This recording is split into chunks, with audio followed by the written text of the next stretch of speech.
உள்ளாட்சி தேர்தலில் 10 மாநகராட்சிகளையும் கைப்பற்றியுள்ள அதிமுக நகராட்சி மற்றும் பேரூராட்சிகளிலும் பெரும்பாலான இடங்களில் வெற்றி பெற்றுள்ளது.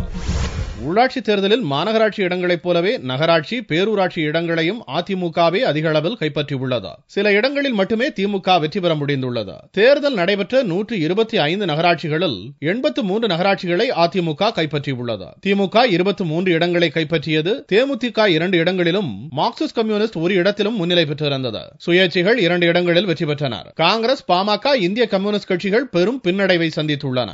பேரூராட்சியை பொறுத்தவரை மொத்தமுள்ள 529 இடங்களில் 230 இடங்களை அதிமுக கைப்பற்றியுள்ளது. திமுக 95 பேரூராட்சிகளிலும் காங்கிரஸ் 17 பேரூராட்சிகளிலும் வெற்றி பெற்றுள்ளது. பாரதிய ஜனதா 10 பேரூராட்சிகளிலும் மதிமுக 8 பேரூராட்சிகளிலும் வெற்றி பெற்றது. மார்க்சிஸ்ட் கம்யூனிஸ்ட் 4 இடங்களில் முன்னிலை பெற்றுள்ளது. தேமுதிக 2 இடங்களில் முன்னிலையில் உள்ளது. பாமக மற்றும் இந்திய கம்யூனிஸ்ட் கட்சிகள் தலா ஒரு இடத்தில் முன்னிலையில் உள்ளன.